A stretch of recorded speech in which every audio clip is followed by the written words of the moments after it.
Okay, maayong kagabion sa ato nga tanan. Karong gabi mga higala, uh, mag-share kita sa mga pipila ka mga importante ug mahinungdanong impormasyon gikan sa pulong sa Ginoo, no? Ngadto sa tanan nga mahimong makabati nato nining ato karon nga hisgutan nga topic.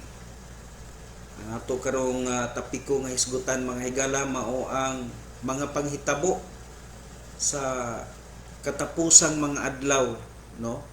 Kita karon higala nanata karon diri sa gitawag katapusang mga adlaw o kini gisaysay na daan sa mga panahon nga si Kristo diri pa sa kalibutan ug mauna nga kung kita basa sa Bible ug mangayo kita tabang sa Ginoo, hatagan kita niya sa kaning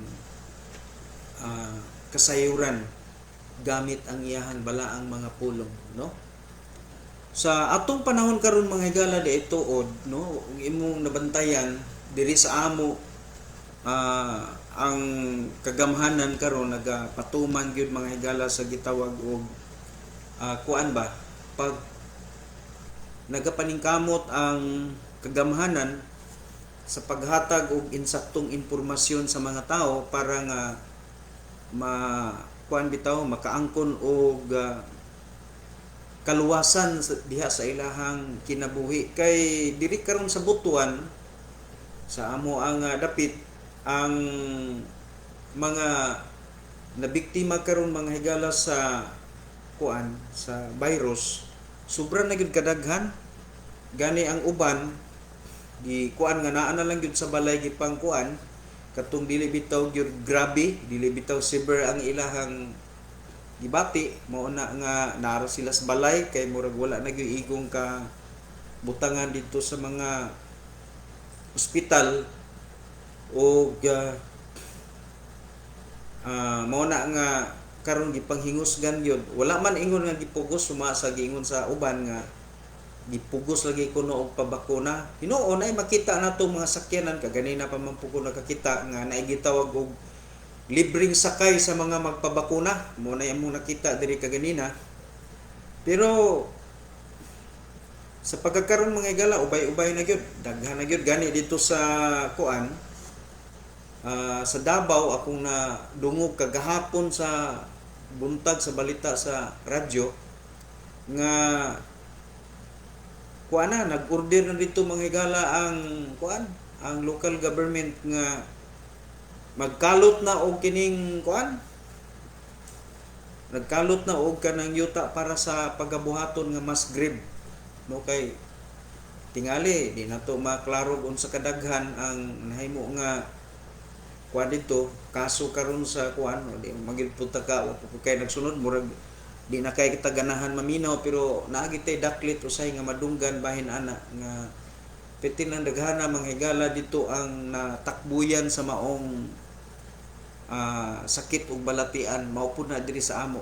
Kay matud pa mga higala ang mga nataptan sa maong sakit katong wala gyud sa bakuna. Kay simpre naman katong uban mga higala nga nabakunahan na unya dito gasuroy-suroy nagmaayo unya musina putong uban mo nang matakdan mo nang karon gipatuman gyud ang MECQ murag tanan-tanan man siguro nag-MECQ kini tanan mga panghitabo mga higala atong nasabtan nga usa kini sa mga tilimad-on sa gisulti ni Ginoong Hesukristo mahitungod sa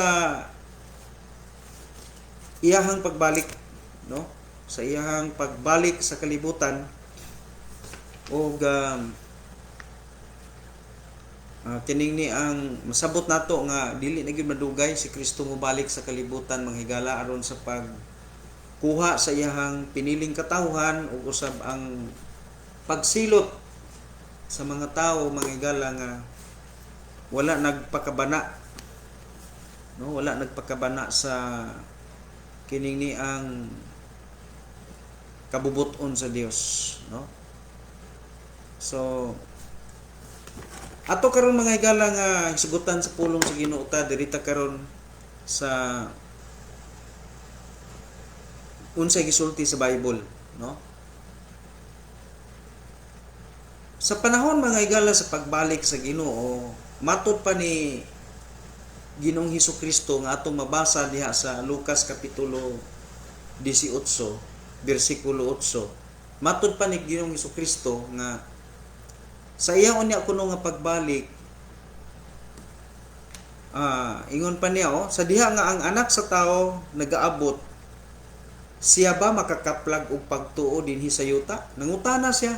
Actually kinang istoryahan mga higala mahitungod maguni atong usa ka babaeng balo nga magpakalaban bitaw magpakilaban bitaw mga higala mahitungod siyang kaso. Pero ang pinaka kuan gyud diri mga higala nga istorya ni Kristo nga haom kaayo mga higala sa maong panahon nga iyang gitakda pagbalik sa kalibutan. Matud pa niya nga inigbalik kuno niya, makakaplag pa ba kuno siya og pagtuo? Muna yung gisulti ni Kristo sa Lucas 18:8. Buti pa sa butigala inigbalik ni Ginoong Hesukristo halos biya sa kakita og pagtuo diri sa kalibutan. Kung imong basahon ang unang Tesalonica kapitulo 5 bersikulo 3, nganong dili naman ang tao halos makakaplag og pagtuo si Kristo sa iyang pagbalik tungod kay matud pa diha sa atong mabasa sa unang Tesalonica kapitulo 5 bersikulo 3 nga sa diha kuno nga ang mga tao moingon nga kalinaw ug kasiguruhan ug layo sa kadaot, mao kuno na mga higala ang panahon nga si Kristo mubalik, no?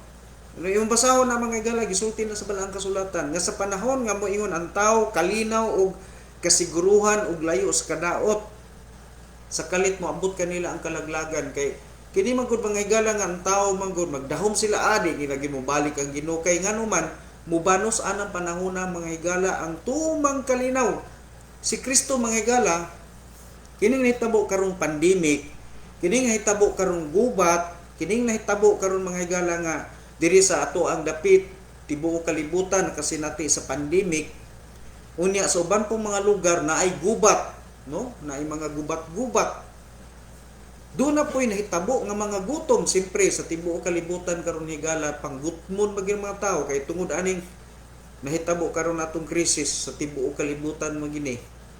Muna nga dunay gutom, unsa pa ug pagdagsang sa mga sakit. So dili malalis mga higala nga kining atong panahon karon dili pa ni mao ang panahon nga mobalik si Kristo kay ang gisulti sa balaan nga kasulatan sa panahon nga si Kristo mobalik anang panahon nga perting kalinaw. Ingon pa diri kasiguruhan og layo sa kadaot, pero ana day kuno manghigala nga kalinaw nga matagamtaman sa kalibutan, mao na ang panahon nga sa kalit mobalik si Kristo sama sa usa ka kawatan. No? Muna nga karon dili pa nato makita manghigala ang kanang gitawag og kalinaw nga kanang gitawag bitaw higala og temporaryo nga kalinaw, kanang kalinaw gyud nga makaimong ka nga murag di na gyud mobalik ang Ginoo. Ug asa gisulti na mga higala diha sa Mateo kapitulo 24 bersikulo 37 unya ngadtos 39 nga gipanag-ing kini sa mga adlaw ni Noe. Kay sa mga adlaw gyud ni Noe mga higala perti gitong linawa kana kung nagminyuay, naadihay namana, nangasawa, nagtukod og balay, nagnegosyo, naguma, no, nagkaon, naginom, grabe gyud gudyaka sa mga tao. Unya hangtod sa panahon nga si Noe misulod sa arka ug ang lunop milaglag kanilang tanan. So ang pagbalik kuno sa Ginoo sama kuno sa mga adlaw ni Noe. Buti pasabot ang rapture higala mahitabo sa panahon nga linaw kayo, pero before ang kalinaw nga gisgutan nga mo nang adlaw sa pagbalik sa Ginoo mga higala aron pagkuha siyang piniling katawhan kanang gitawag og rapture. Sa dili pa ang rapture ang mag-una mga higala kining atong nasinati karon mao gini. Kay ang pagbalik ni Kristo mga higala dili siya mobalik sa panahon nga perting gubuta, unya siging galinog, siging ga bagyo, siging ga pandemic. Dili na mao ang panahon nga gisulti ni Kristo nga mobalik siya kay matud pa niya ang pagbalik sa anak sa tao sama kuno sa mga adlaw ni Noe. Sa mga adlaw ni Noe, grabing inom, siging gakaon, gahudyaka ang mga tao, kuan gayon lingaw kay sila sa mga kahilayan. Maupod sa mga adlaw pud ni Lot. Sa mga adlaw pud ni Lot, mga higala mao gyapon na nagainom, nagakaon, nagapangasawa, nagapamana, nagatukod og balay, nagauma, nagabaligya ug nagapamalit. Pertig yun. Kuan yun mga higala, grabe ka, prosper kayo ng negosyo, linaw kayo. Mo na gisulti sa unang Tesalonica kapitulo 5 bersikulo 3 nga moingon ang mga tao kanang ingon nila nga mobalik si Kristo murag dili magina kay sa una mga katigulangan sa una ra gina, di ba mo gina ang filosofiya sa tao. Di gina mobalik lagi ng Ginoo kanang ingon lagi nila Kristo di gina tinuod kanang anang panahon na mga higala siguro gyud ta nga ining panahon na sa pagbalik sa Ginoo bisan mga simbahan ana gyud murag wala na gyud ganahan pang manimba anang tungura. Mo na atong makita diha nga gisulti no.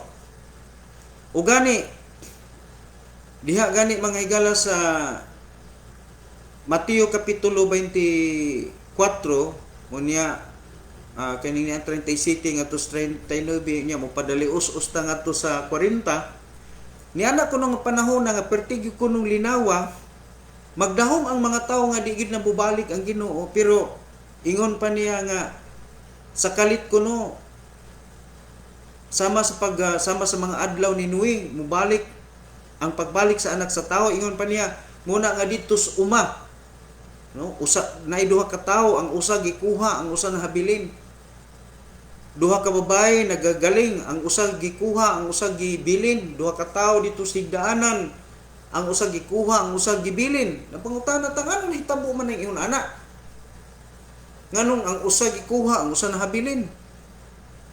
Kung mo padayon ta sa Mateo kapitulo 25 bersikulo 1 lahos ta sa bersikulo 13 mga higala istorya ni mahitungod sa ni Kristo. Si Kristo ay naghatag og pamahayag niini mahitungod sa iyang pagbalik. Nga matud pa niya ang gingharian sa langit. Gipakasama kuno sa usa ka kuan nga ning kuan ba kanang kaslunon ba no gipakasama sa napulo ka mga babaeng napulo ka mga babaeng birhen kung mga dalaga nga ang 5 kanila manggialamon samtang ang laing 5 kanang mga buangon no muna nga sa diretso lang pagkasulti nini mga higala tungod kay nadugay lagi kuno ilang gipaabot nga pamanhunon silang katong napulo, katong manggialamon o katong mga buangon, parehas silang nanagduka o nakatulog. Muna ang atong klaruhon sa mga pasumbingay ni Kristo nga si Ginoong Hesukristo mubalik sa mga panahon nga malinawon ang kalibutan ug bisan gani mismo ang mga Kristohanon murag nahitag pilaw sa ilang pag-alagad sa Ginoo nga makaingon sila murag di na magibubalik si Kristo. Kaagi naman tag pandemic, nakaagi na tag mga kasamok, gubat-gubat, uban pa dia linog, pertinaganang katalagman, wa man mobalik si Kristo mo na may sila nga natural ra may siguro ni. Ingon ani gid siguro kinabuhi. So, dinhi mga higala nagapaabot ang mga tao o sa ilang pagpaabot, murag nahikalimot na nga dunay gyud Ginoong mobalik. Murag nakabsan na sila paglaom ingon ana. Pero unsa man mga higala, ang advantage lang sa mga magialamon bisan tuog nagduka na ang ilang mga suga kay kini naghulagway man sa pagtuo. Pero ang nakanindot lang kay naa sila bala ang Espiritu Santo mo nang gitawag og lana nga ilang balon. Buti pa sa putigala ang atong relasyon, personal na atong relasyon, dili na mahimong magamit o mapuslan sa lain mo na ang kaluwasan tagsa-tagsa gyud. So mo na mga higala ang paghulagway ni Ginoong Hesukristo nga sa adlaw day nga mubalik ang Ginoo, mubalik siya ng panahon nga linaw kaayong kalibutan. Walay gubot, walay samok. Karon ang pangutana, kano sa man na maimplementar mga higala kanang gitawag kalinaw, gitawag og temporaryong kalinaw nga diha nang tungura mubalik si Kristo. Mahitabo lang ang mga higala sa diha nga ang mga tao ning kalibutan na kontrolado na. Mahimong kontrolado mo na nga karon mga higala ni nahitabo nato karon mo ni usa ka signal og ilhanan nga hapit na gyud mahitabo kanang atong gipaabot o gisulti sa balaang kasulatan nga iyang kuhaon ang iyang piniling katawhan ug dayon iyang silutan ang kalibutan nga wala nagatagad, no? Wala nagtagad sa iyang kabubuton, no?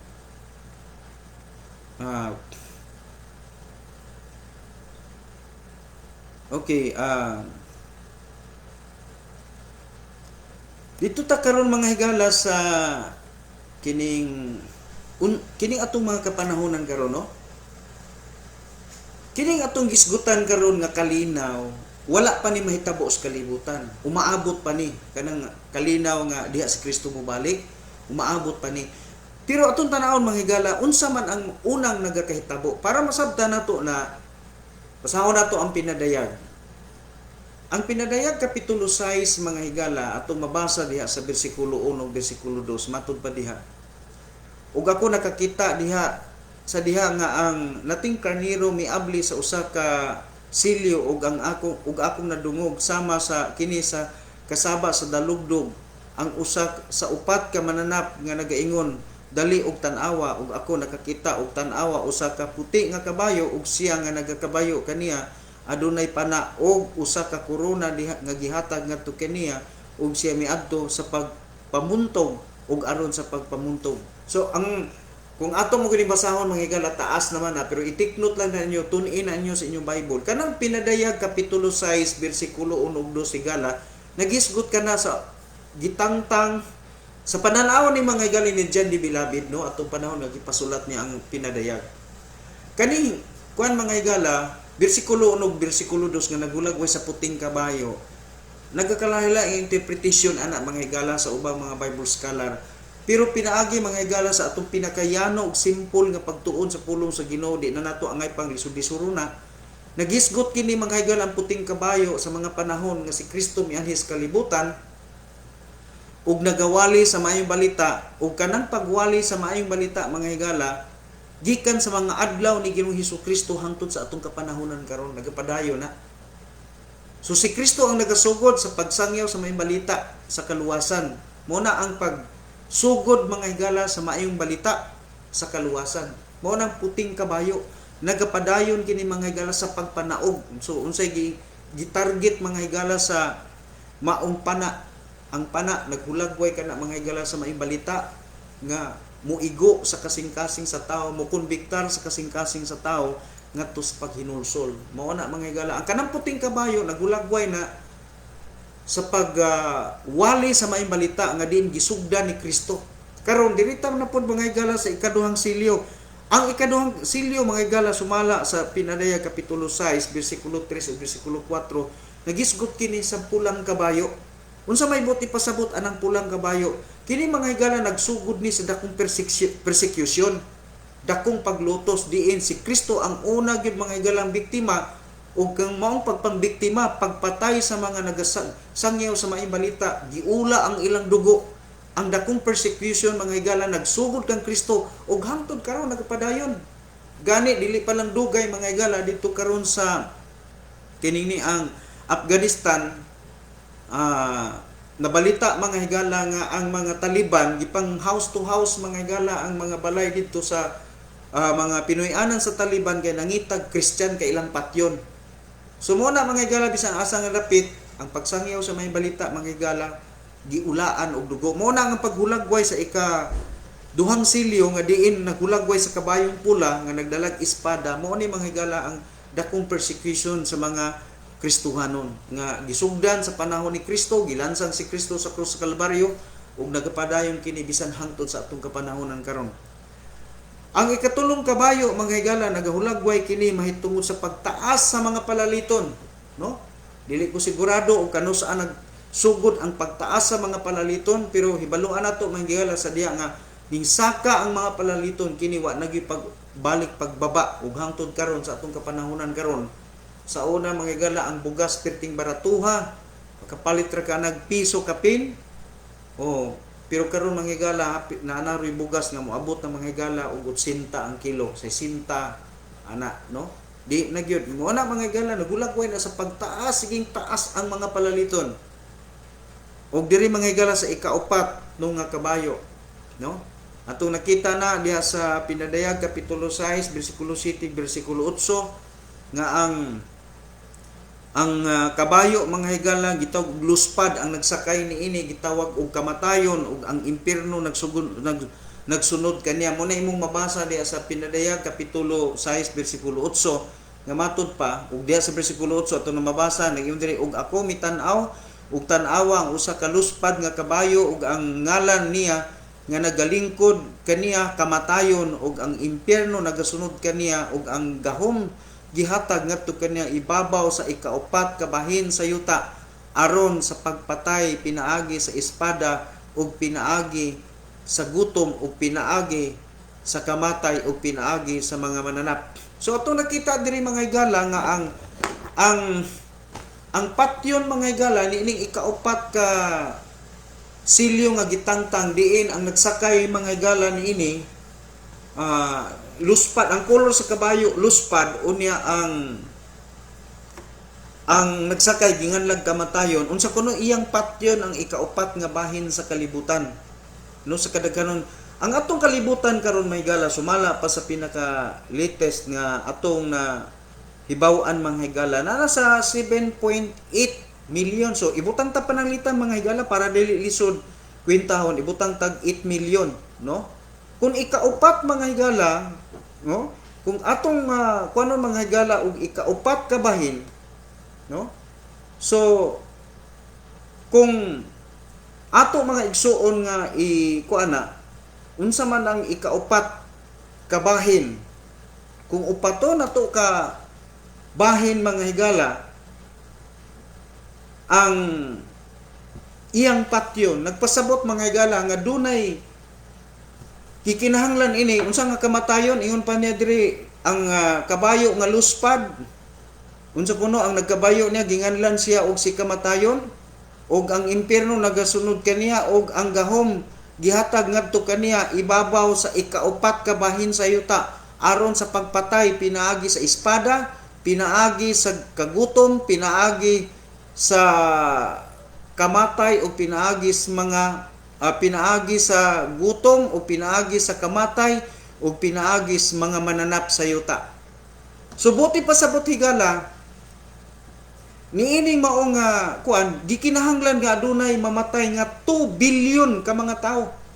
2 billion mga higala kay iyang patyon ang ikaupat ka bahin sa kalibutan. Kung ibutang ko mga higala kay karon ang population sa tibuok kalibutan ikabat naman ta karon sa 7.8 billion ang population sa kalibutan. So kung para dili lisod kwintahon ibutang na lang nato 8 billion, no? Unya og ikaupat ka bahin ang patyon nagpasabot higala dunay mapatay iyang patyon nga mukabat sa 2 billion ka mga tawo. So diya nga mapatay ning kadaghanuna mga higala kana mao nga kadaghanon mao na nga kung mo pakanaog na kadiya sa Pinadayag kapitulo 6 bersikulo 9 hangtod sa bersikulo 11 mao na diha mga higala ang gitawag og kalinaw.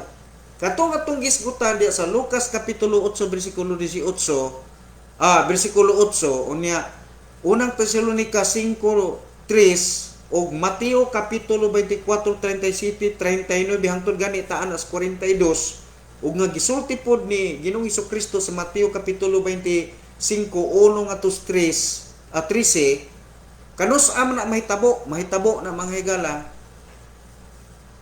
mahitabo na siya mga isuon diha sa Pinadayag kapitulo 6 bersikulo 9 hangtod sa bersikulo 11 mao na diha ang kalinaw.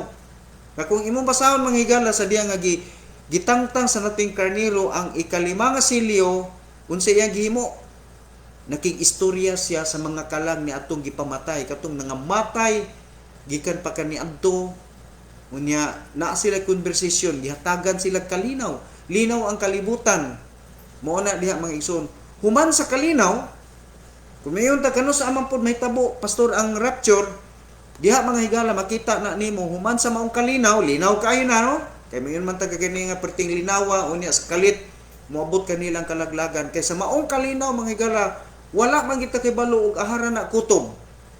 Matapos na sa diha nga si Kristo motungha og iyang kuhaon iyang kanang pinili nga katawhan. Mao na mga higala ang mahitabo nga ang rapture makita nato na sa pinadayag kapitulo 6 bersikulo 12 laho sa bersikulo 17. Rapture ang gipasabot ana. Mo na diha mga higala atong makita diha sa nasulat mga isuon sa kining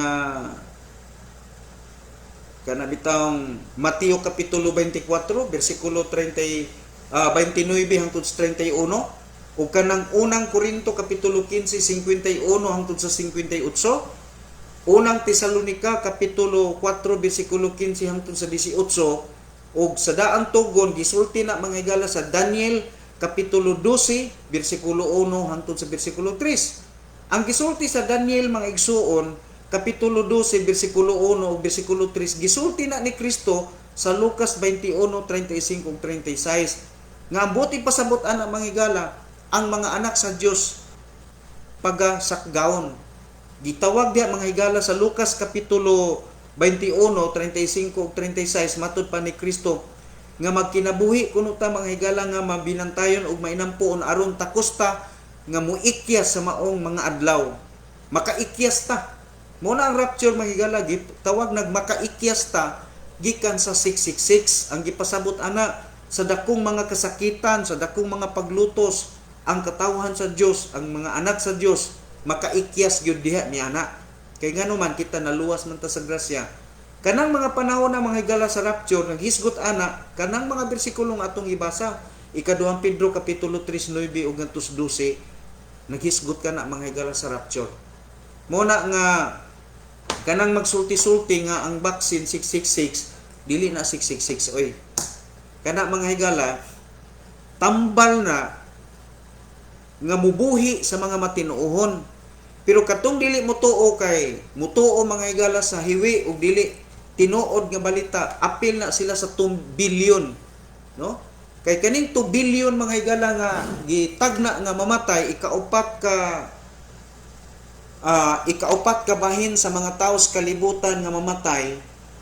Kanang mamatay diha mga higala nga ikaupat ka bahin kun imong tan-awon ang ikaupat ka bahin sa 8 billion population sa kalibutan, mao nang 2 billion. So perti pong naghana kung mamatay ning 2 billion nga gitagna mga higala sa balaang kasulatan, malinaw ng kalibutan ngano man. Linaw na kayo mga higala kay makontrol naman na, kontrolado naman sa kuan. Sa matinuohon man na sila. Mao na ang katong mga kanini ang nagpabaksin consider na mga higala nga matinuohon. Kanang tanan nga nagpabaksin dili na nagpasabot nga mangadto nag-impierno naay mo atog langit ana. Pero kung katong dili mo tuo mga higala mo manggutoy mahimong balabagod sa pagkahitabo niya nagitawag og kalinaw nga maoy panahon nga si Kristo mobalik sa kalibutan. Mo na nga dili ginato ikahibulo nga sa pagkakaron panahon na ang daghan gyud kay musupak ana, no? Daghan musupak. So ang mahabilin mao to mga tawo mahimong makontrol. So nagtuo na si Satanas, mao na ni angay na natong ni ipatuman ang kining gitawag og one world government og one world religion. So wa say kabalo na ang plano pud sa Ginoo mga higala sa diha nga mahitabo na nga kontrolado na linaw ng kalibutan mukalit mga higala si Kristo sa pagbalik ug kuhaon niya ang iyang piniling katawhan.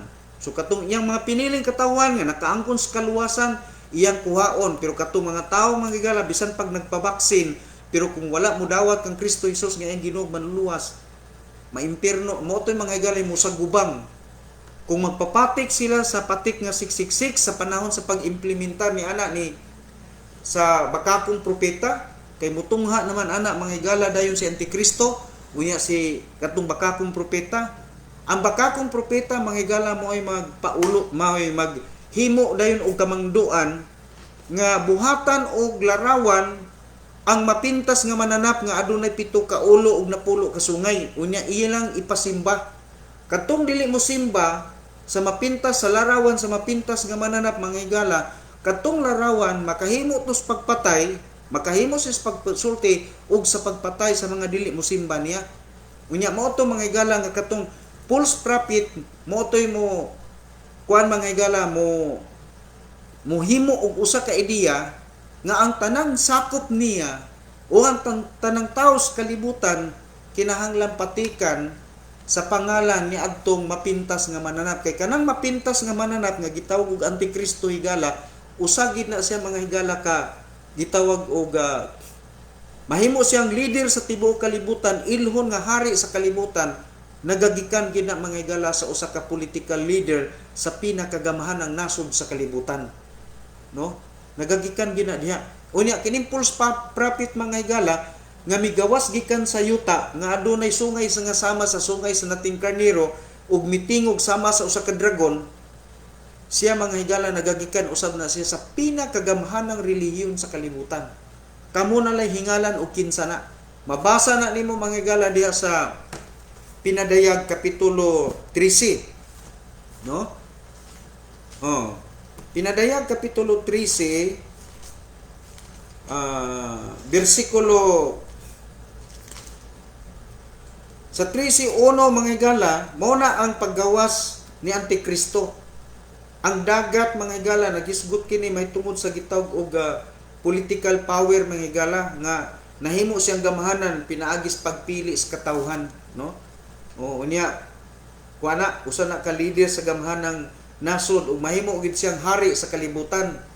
Unya sa mo ni mong mabasa diha sa Pinadayag kapitulo 13:1 nya lahos ka diha sa bersikulo 10. Unya kung mubasa ka na pod gikan diha sa bersikulo 11 padulong ka diha sa bersikulo 18, makita nimo diha sa bersikulo 11 ang paggamaw sa gitawag og mapintas nga mananap nga daw sama mga igsuon sa sungay sa nating karnero. Nasa sungay nga sama sa sungay sa nating karnero. Muna siya, kung imong tanawon niya mga higala sa musunod pang mga bersikulo, gikan sa 11, tama sa 18, masabtan gid mo mga higala, tataw kayong gisulti sa Bible. Muna nga, karon ini nga higayon na ato ni mga igsuon nga ginapasabot, kay para mga higala nga, kana bang, dili bitaw ta, katong uban, nakakita na pod ganit, tag-usa na pod ka video mga higala nga nagulagway lagi anang kanilaging 666 na kuno munya kita gani karon nga na bakunahan ingno na kuno lagi nga sakop na tan sa tanas ay dili na tinuod. So mga higala do na po niya tay sunod nga himuon nga video, pero ako pa ning obserbaran ni ato karon nga live mga higala ug baka ni nagsagunto sa gunto kay siguro og kuan gan ini ako ni mga higalang utruhon pinagi sa recording nya ako gining panason atong live basta magsiginig sa gunto, no? Okay, so diri lang ko kutob, daghang salamat og maayong gabi kanatong tanan.